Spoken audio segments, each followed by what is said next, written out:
The elevator doors opened on the 42nd floor, and Remy Oakes pressed her palm flat against her ribcage before she could stop herself. She held her breath, counted silently to 4, and stepped out into the marble corridor with her cart. The wheels squeaked slightly on the turn. She focused on that small, familiar sound. She focused on anything except the hot, grinding pain that radiated through her right side with every step she took. 3 cracked ribs, she was almost certain of it. She hadn't gone to a hospital. Couldn't. Not for reasons anyone who had never owed a debt collector on behalf of someone else would understand. But she'd spent enough time on the internet the night before, hunched over her cracked phone screen in her bathroom at 3 a.m., to know that the way her ribs ground together when she breathed deeply meant the damage was real. The Serafini Grand was not the kind of place where you showed weakness. It was a 45-story monument to the idea that money could make anything beautiful, standing at the center of the Las Vegas Strip like a cut diamond pressed into concrete. The lobby floor was polished onyx. The chandeliers were hand-blown Venetian glass. The suites on the upper floors had their own private check-in elevators and their own dedicated staff, and the dedicated staff were expected to be invisible, efficient, flawless. Remy had worked the upper floor rotation for 6 years. She was good at invisible. She was a large woman, had been her entire life. With dark hair she kept pinned back beneath her uniform cap and sharp, watchful eyes that missed almost nothing. The hotel had issued her a uniform in the standard size when she'd first been hired.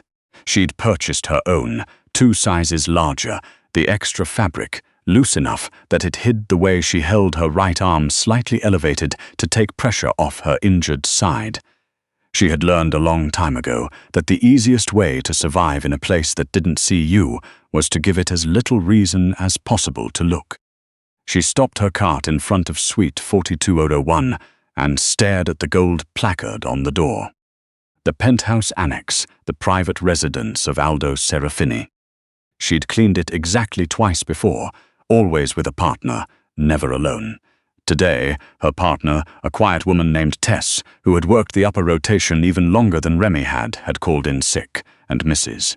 Lennox, the head of housekeeping, had handed Remy the key card with a look that communicated volumes without a single word. The look that said, "Don't touch anything you don't need to touch. Don't look at anything you don't need to look at.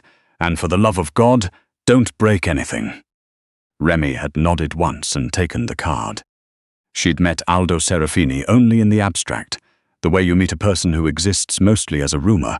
He was 41, dark-haired, Italian-American by ancestry, never done by empire.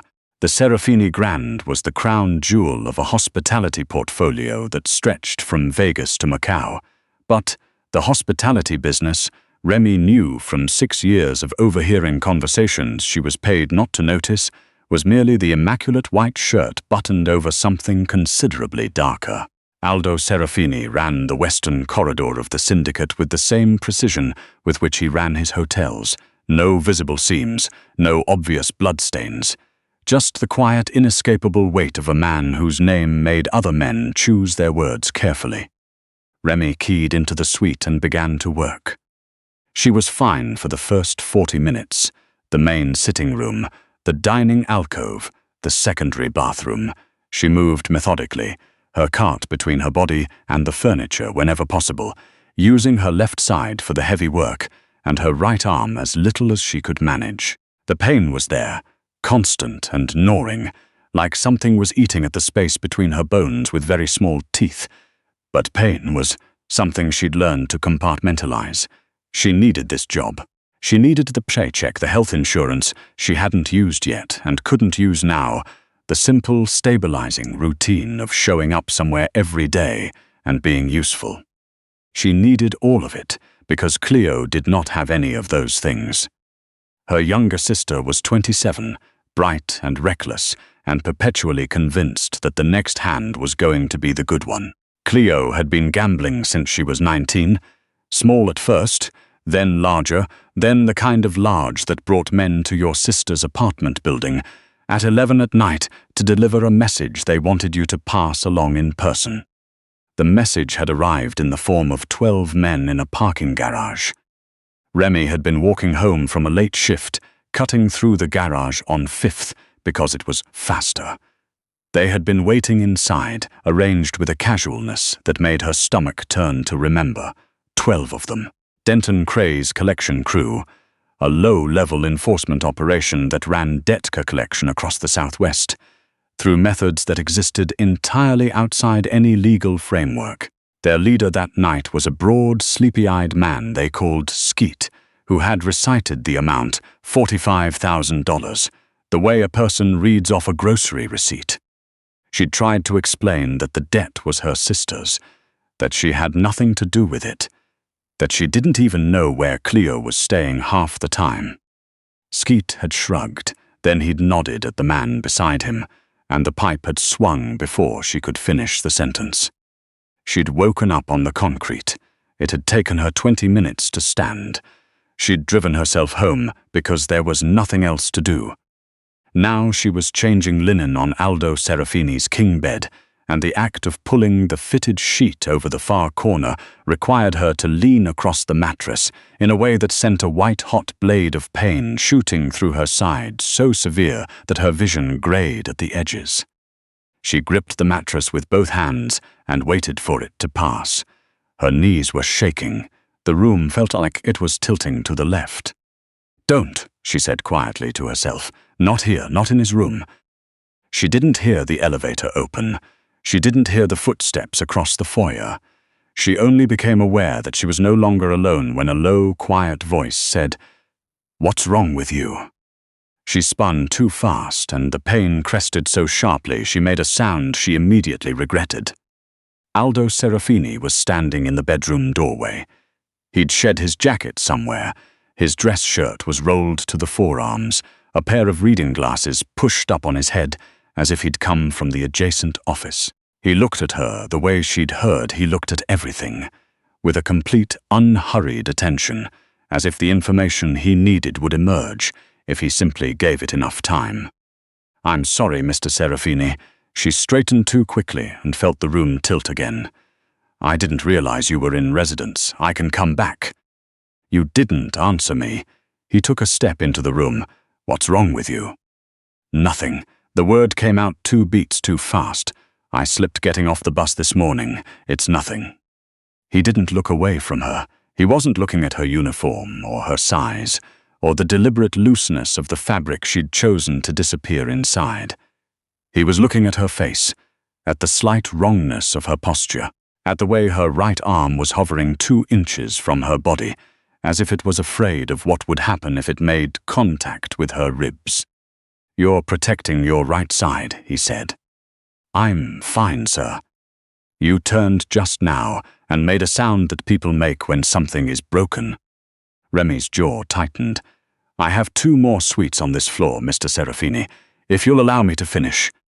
"No." He said it simply, with no particular heat.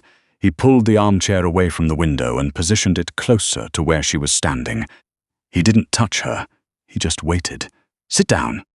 "I can't sit down, sir, I have." "You're not going anywhere right now." And then, quietly, "Please." Something about the please undid her. She sat. Aldo crouched in front of the chair in a way that put his eyes level with hers, which was not what she'd expected from a man with his reputation. He looked at her with an attention that felt uncomfortably close to being genuinely seen. He had dark eyes. Not warm, exactly, but not cold either. The eyes of a man who had decided she was worth looking at directly. She was not accustomed to being looked at directly. "Show me," he said. "It's nothing." "If it were nothing," Aldo said quietly, "you wouldn't have made that sound." The silence in the suite was enormous. 42 floors below, the strip glittered and churned. Up here it was very still. With hands that had stopped shaking only because she'd made them, Remy reached up and untucked her uniform top on the right side. She lifted it just enough. The bruise had been spectacular that morning. By now it was a dark, lurid geography of purple and black, and a sickly greenish yellow at the margins, spreading from her lowest rib up toward her armpit in an asymmetrical bloom. Aldo's expression didn't change, but something behind his eyes did. He reached out and pressed 2 fingers, very gently, against the lowest point of the discoloration. She hissed and grabbed the arm of the chair. 2, maybe 3 fractures, he said, his voice completely level. You need imaging. I can't. You can. He stood, took his phone from his pocket. I have a physician. He comes here. He doesn't report to anyone. Mr. Serafini. Aldo, he was already dialing. Who did this to you? The question hit like the pipe had, direct, without warning. A fall off the bus. Remy. He said her name with no ceremony, as if he'd known it her whole life, and looked at her over the phone. I have been in rooms with men who lied to my face, and I have been in rooms with those same men afterward. You don't want to lie to me. Not in my own building. Tell me who did this. His private physician arrived in under 20 minutes, Doctor. Fairfax was a compact, unhurried man who sat up in the sitting room without comment, and examined Remy with the professional focus of someone accustomed to seeing things far more complicated than cracked ribs, and who chose not to make them occasions for judgment. Aldo stayed. He didn't pace or hover. He sat in the chair across from her, forearms on his knees, and when the doctor injected a local anesthetic that made Remy's entire right side go blessedly heavily numb, Aldo said, Now, tell me the story. And because the anesthetic had taken the immediate pain away, and because 6 years of invisibility had worn her down to something dangerously close to honest, and because Aldo Serafini was watching her like she was the only thing in the room worth watching, she told him. Cleo first. The gambling, the debts, the slow escalation of amounts that Remy had tried to help with and then couldn't. The phone call 2 weeks ago that had started with Cleo crying and ended with a number $45,000. The name Denton Cray, the parking garage, 12 men, a man called Skeet, a length of pipe. By the time she finished, Dr. Fairfax was wrapping her torso in a compression bandage, and Aldo had not moved. Denton Cray, he repeated. Please. Her voice came out smaller than she intended. Please don't do anything. They said if Cleo runs, or if anyone comes looking. 12 men, Aldo said. Not to her, just quietly to the space between them. 12 men surrounded one woman in a parking garage and broke her ribs over a debt she didn't owe. He looked at her, and what was in his face was not pity. Pity, Remy could have handled. She'd been handling pity her entire life. What was in his face was something older and considerably more dangerous. You're going to stay here tonight. There's a room at the end of the residential hall. Mrs. Lennox will bring you what you need. I can't stay here. I'm housekeeping. You work in this building, Aldo said. That makes you mine to look after. He paused on the word mine without apology, without softening it. No one is going to touch you again. I'm going to make sure of it.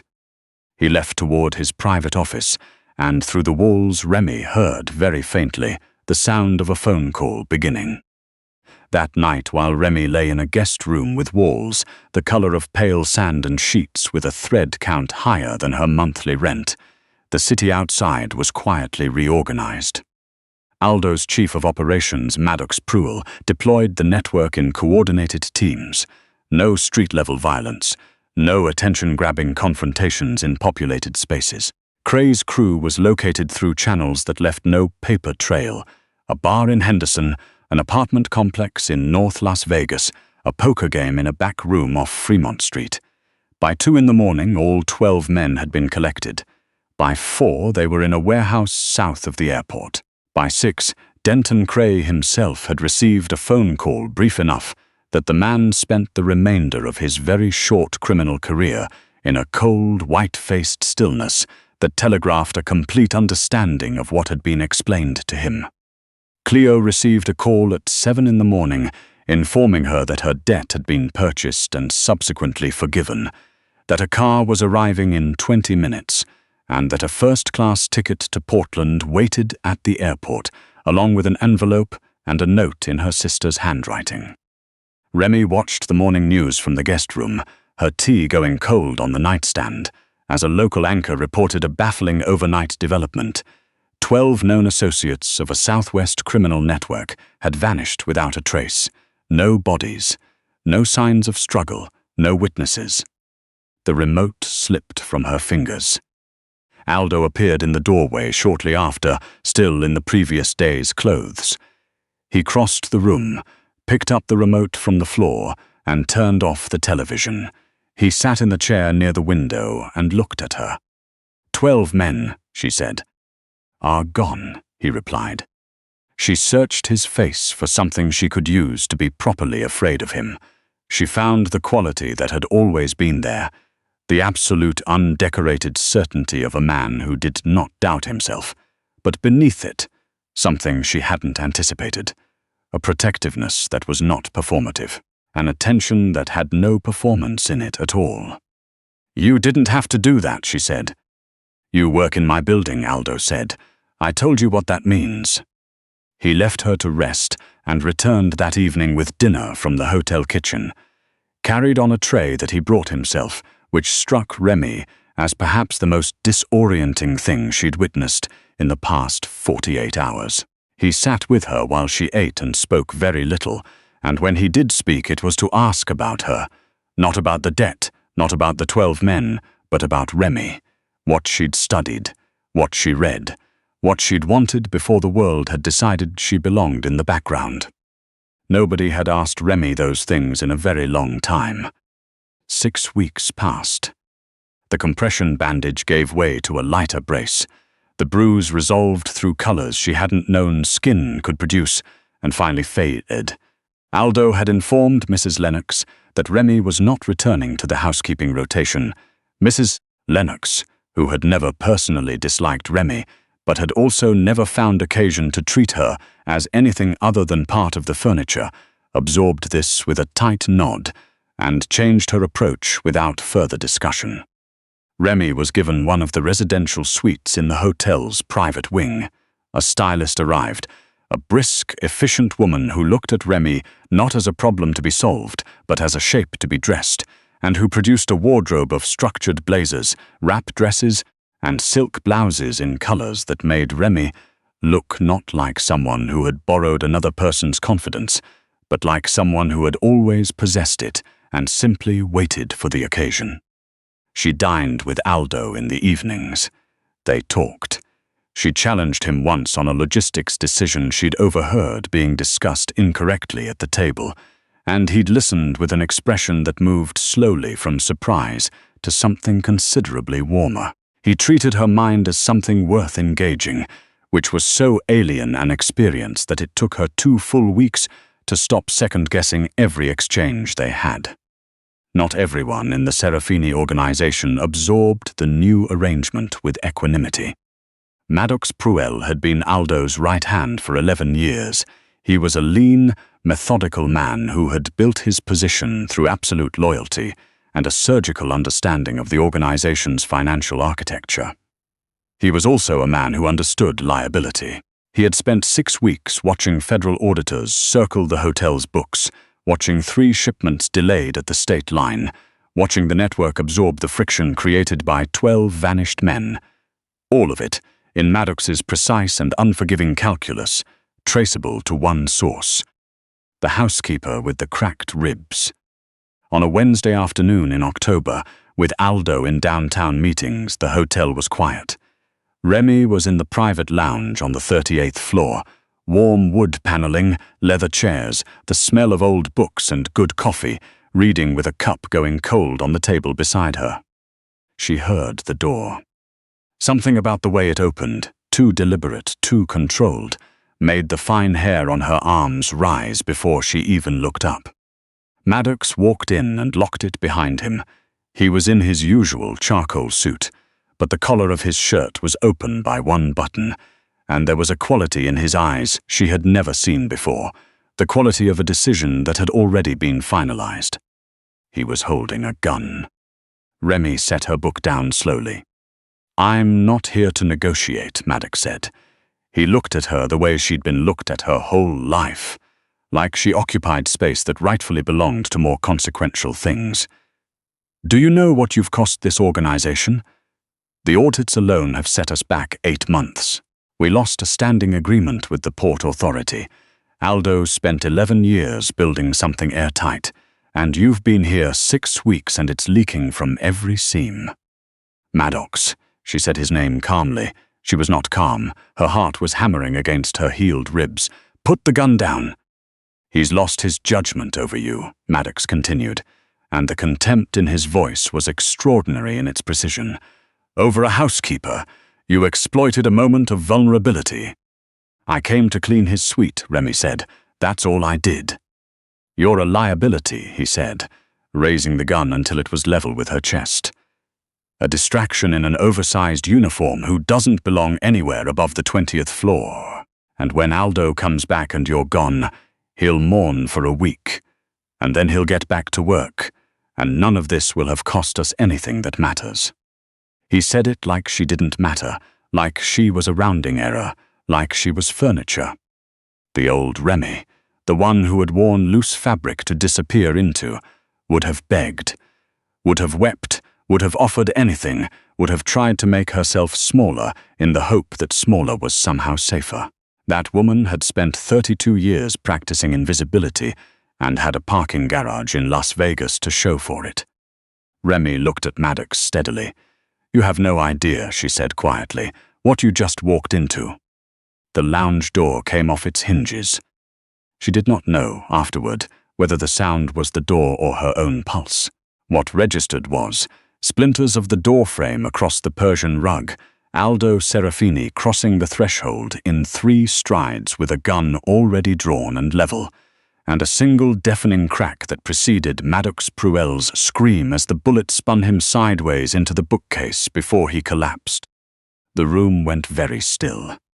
Aldo didn't look at Maddox on the floor. He crossed directly to Remy, his eyes moving over her face, her hands, her posture, cataloguing for damage the way she had catalogued her own injuries in her bathroom 8 weeks ago.